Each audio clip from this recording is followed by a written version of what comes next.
Capitale de la francophonie chrétienne, la ville de Cotonou l'était indubitablement pendant 4 jours, soit du 26 au 29 octobre dernier. Pour cause, la tenue des assises de la conférence internationale annuelle de l'Association des églises et ministères chrétiens francophones AMCF. L'événement s'est déroulé au palais des congrès de Cotonou, sous l'œil admiratif d'un important nombre de ministres des dieux francophones, venus essentiellement de l'Afrique et de l'Europe, plus précisément de Paris en France, Bruxelles et Liège en Belgique, Lausanne et Bienne en Suisse, Mwanda et Kinshasa en République démocratique du Congo, Pointe-Noire et Brazzaville en République du Congo, Luanda en Angola, Abidjan en Côte d'Ivoire, Bata en Guinée équatoriale, Lomé au Togo et enfin Parakou et Cotonou au Bénin.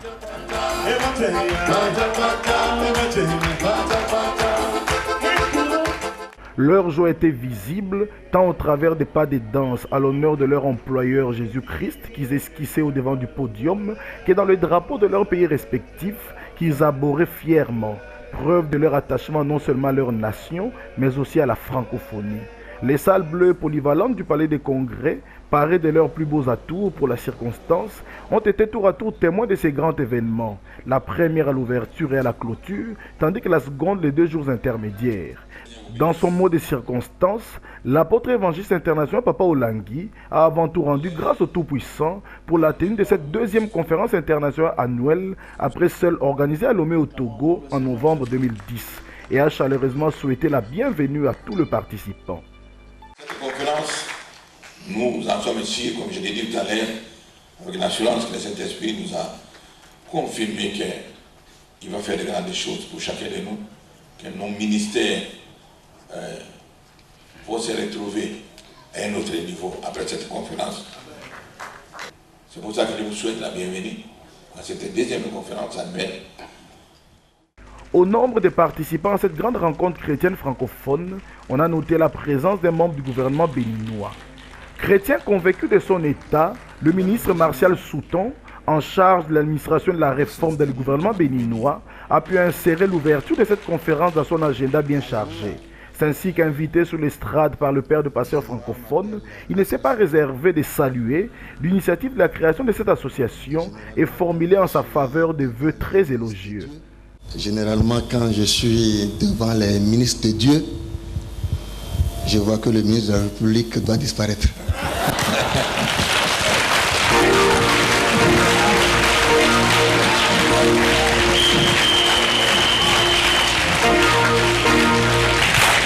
Je suis vraiment content de savoir qu'il y a une association du genre et que vraiment ça veut dire que Dieu a planifié toutes choses pour le bonheur de l'Église. J'encourage le président, j'encourage mes révérends. Papa Olangui lui a ensuite assuré la détermination de l'association, non seulement à redorer l'image de la francophonie chrétienne, mais aussi de rendre efficaces les organisations chrétiennes francophones et leurs animateurs. Dans toute la francophonie aujourd'hui, cette association qui regroupe maintenant les serviteurs dédiés chrétiens francophones de toute la francophonie, c'est quelque chose que nous voulons que ça pleine d'animation, que tout le monde adhère et que nous puissions nous soutenir, nous entraider afin que nous puissions avoir de grandes organisations chrétiennes dans notre espace francophone. Parce que ce n'est un secret pour personne que nous, les francophones, nos collègues anglophones nous disent que nous parlons trop et nous ne faisons rien. C'est ça qu'ils disent. Alors c'est pour ça que nous devons prouver que nous parlons, nous exprimons ce qu'il y a à nous, mais nous travaillons aussi. Nous travaillons aussi. Merci beaucoup, Excellence. Que le Seigneur vous bénisse.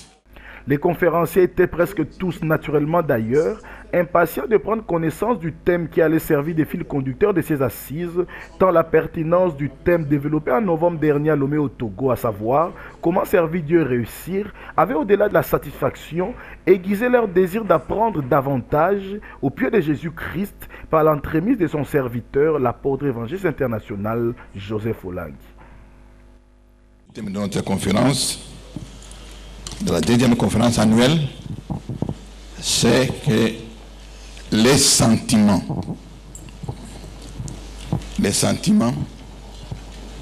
sont un des facteurs déterminants dans la réussite. dans la réussite du serviteur dédié dans les champs du Seigneur. La deuxième conférence internationale des pasteurs, des serviteurs et servantes de Dieu de la MCF sera marquée par le thème, le sujet qui a été abordé par l'orateur, Papa Olangi, les sentiments, facteur déterminant pour la réussite d'un serviteur de Dieu. Et ce message nous a tout simplement ramené au sentiment de Christ. Naître de nouveau signifie avoir les sentiments de Christ. Surtout, c'est le thème de la conférence qui m'intéresse, le sentiment. On nous a enseigné sur le sentiment. Parce que moi, j'ai été victime plusieurs fois de sentiments. Donc, je suis tellement bénie, mes yeux sont ouverts sur beaucoup de choses à travers cette conférence. Et je prie Dieu que Dieu m'aide à pouvoir savoir comment gérer mes sentiments.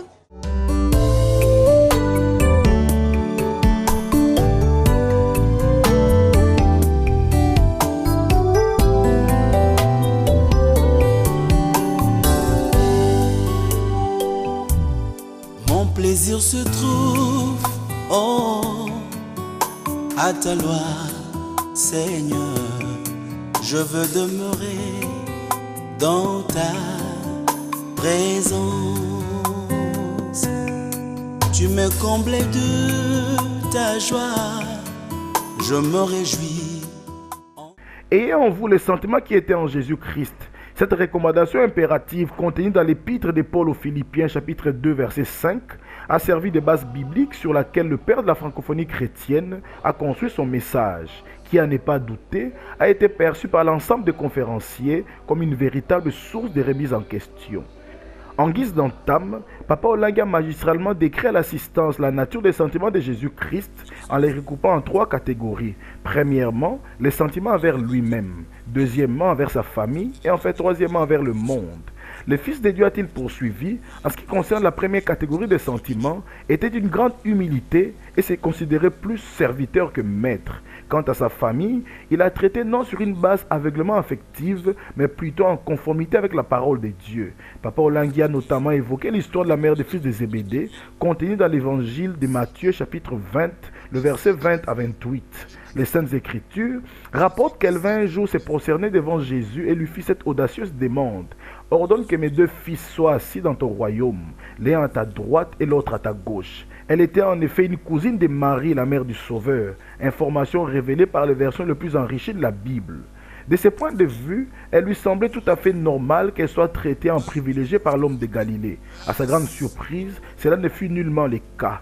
L'attention des ministres de Dieu de l'espace francophone a été donc attirée sur le critérium qui doit guider les choix de leurs proches collaborateurs. Mettez de côté toute considération familiale et affective, seule l'orientation divine doit primer, à marteler les pères à ses fils et filles dans la sélection de vos collaborateurs.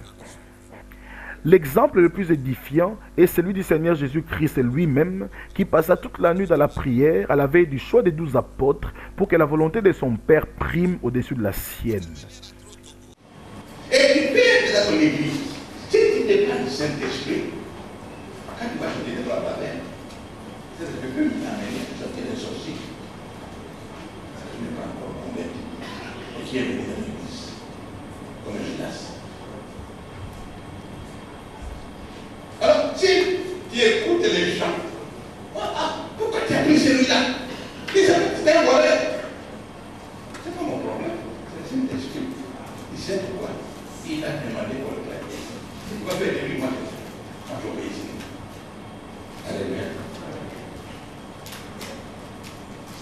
Donc, pour ne pas tomber dans les sentiments qui n'étaient pas vérifiés, dans les sentiments de famille, des relations familiales, des relations d'amis, il faut dépendre de celui qui t'a béni.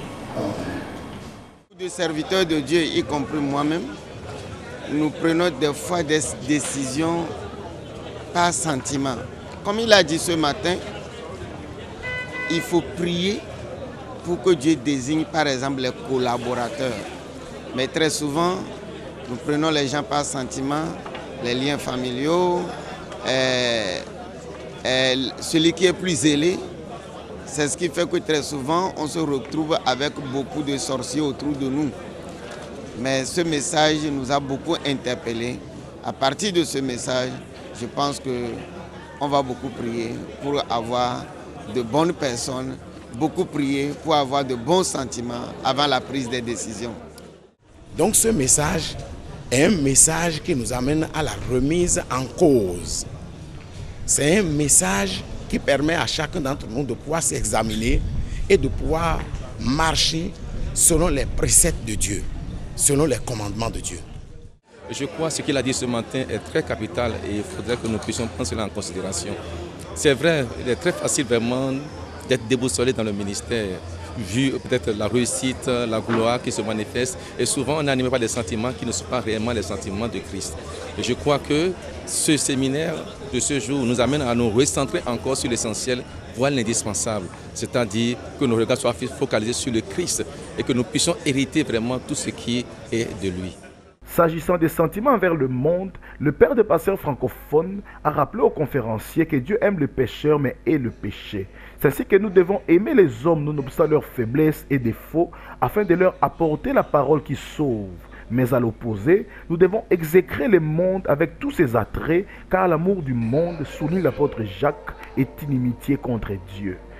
Les conférenciers ont, à la lumière de ces puissantes et bouleversantes révélations, mis considérablement à profit ces 4 jours en répandant sincèrement leur cœur dans la prière pour acquérir et expérimenter les sentiments qui étaient en Jésus-Christ. Commencez à renoncer à tout sentiment et attachement aux choses du monde au nom de Jésus-Christ.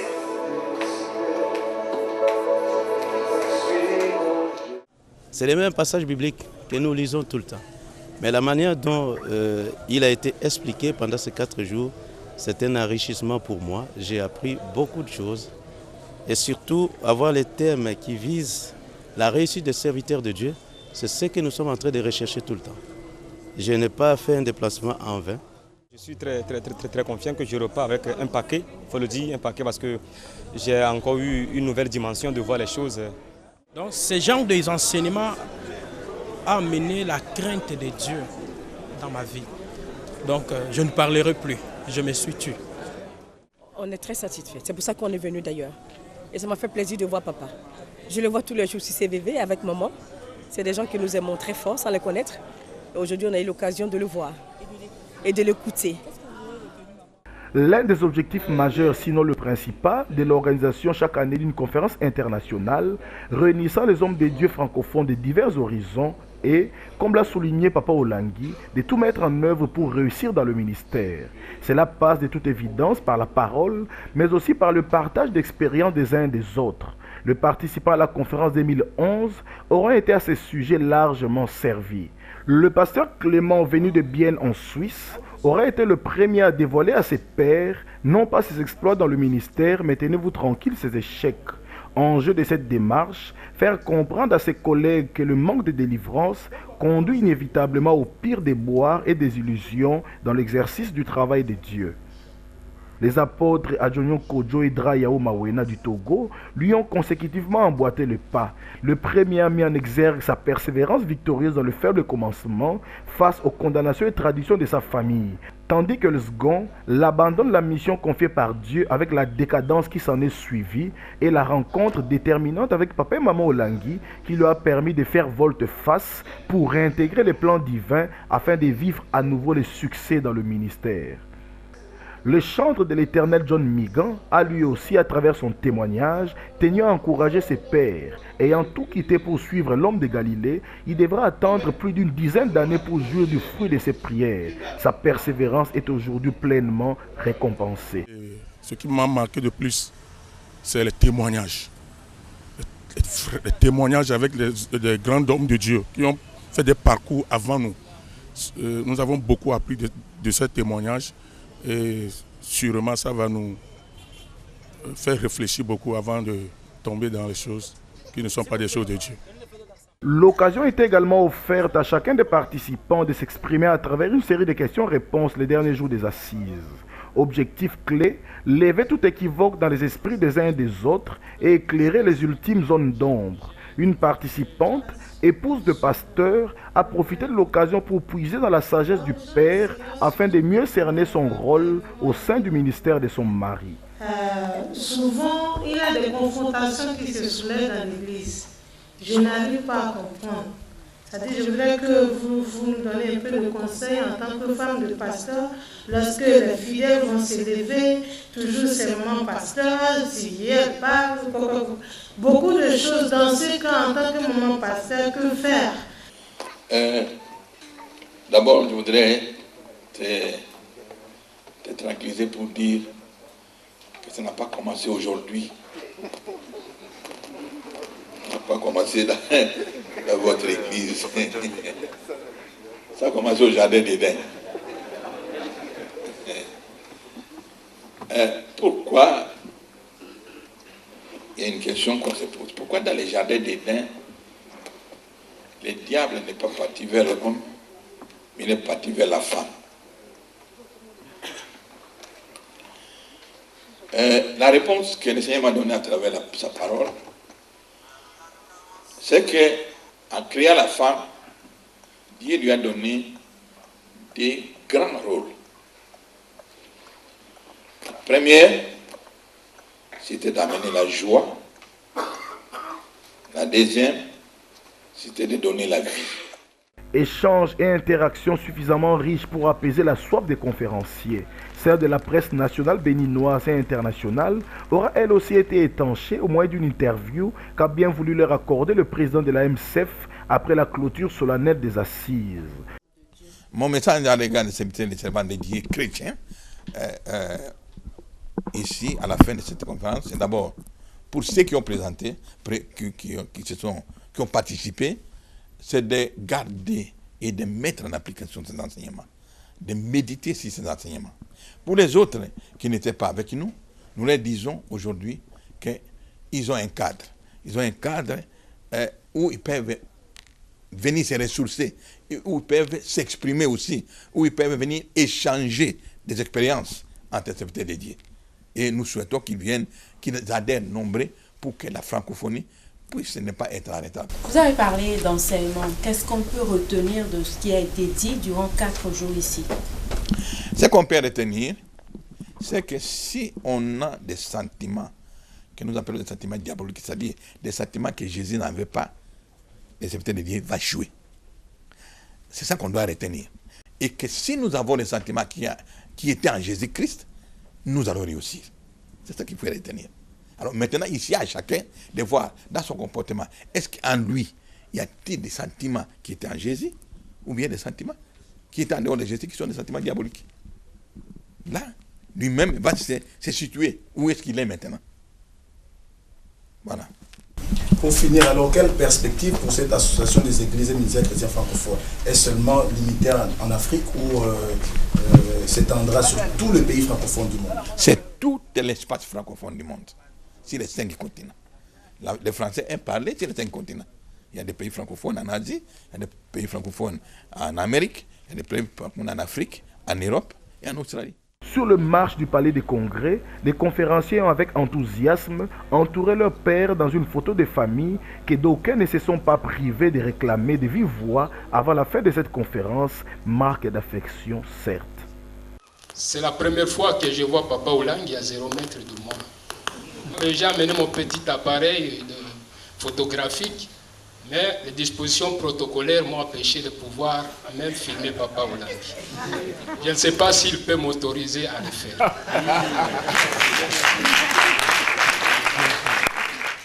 Avant donc de boucler la boucle de ces grandes assises chrétiennes francophones, une grande première en terre béninoise, les conférenciers n'ont pas manqué au regard de ce qu'ils ont acquis comme connaissance de dire un grand merci à leurs parents spirituels, papa et maman Olangi.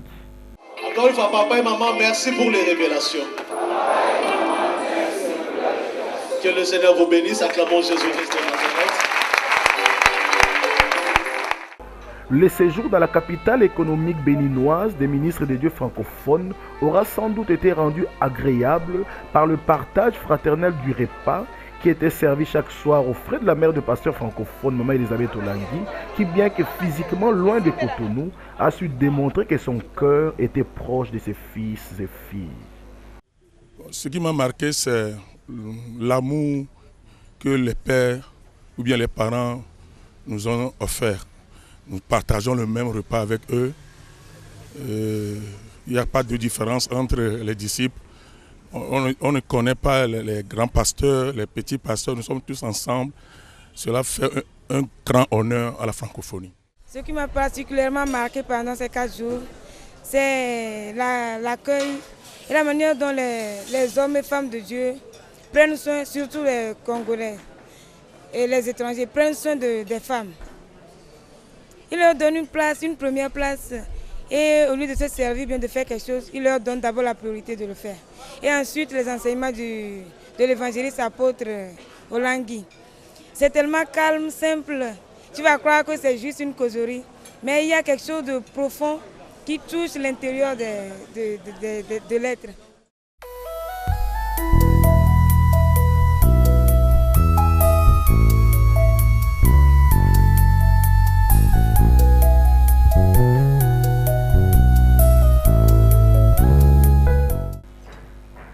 Dans le souci de bien canaliser les multiples adhésions enregistrées lors de cette conférence de la part des serviteurs de Dieu béninois, mais aussi de faire large diffusion des buts et objectifs de l'Association des Églises et ministères chrétiens francophones, son comité directeur a tenu le lundi 31 octobre dernier une réunion d'information à la Villa L'Étoile, toujours à Cotonou au Bénin.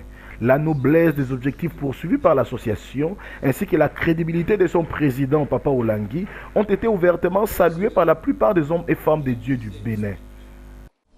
C'est vraiment une grande réunion que j'apprécie beaucoup et que j'accueille favorablement. Et personnellement aussi à ma fédération, c'est vraiment une bonne vision. La crédibilité des pasteurs francophones, c'est très très important. Et j'adhère directement à cette fédération et cette association plutôt. Nous avons senti que les Béninois sont seulement séduits par l'association, mais déjà veulent installer très vivement le bureau. Donc nous sommes intéressés par cela, nous voudrons vraiment y adhérer et travailler pour sa promotion. Le président Olangui, c'est un homme de référence qu'on n'a plus besoin de présenter, on le suit à distance sur sa télévision. Moi particulièrement, presque tous les jours, je suis les émissions, ma femme est fan de cette émission et c'est une personne que le Seigneur a placée à la tête de cette association et qui est très bien. Quiconque connaît le Papa Olangui ne peut pas dire le contraire. Le président du CAEB, collectif des associations et églises évangéliques du Bénin, le révérend Ernest Wenou, a au sortir de cette rencontre lancé un appel aux serviteurs et servantes des dieux béninois d'apporter sans hésiter leur main d'association à la MCF pour l'intérêt de l'église corps du Christ du Bénin.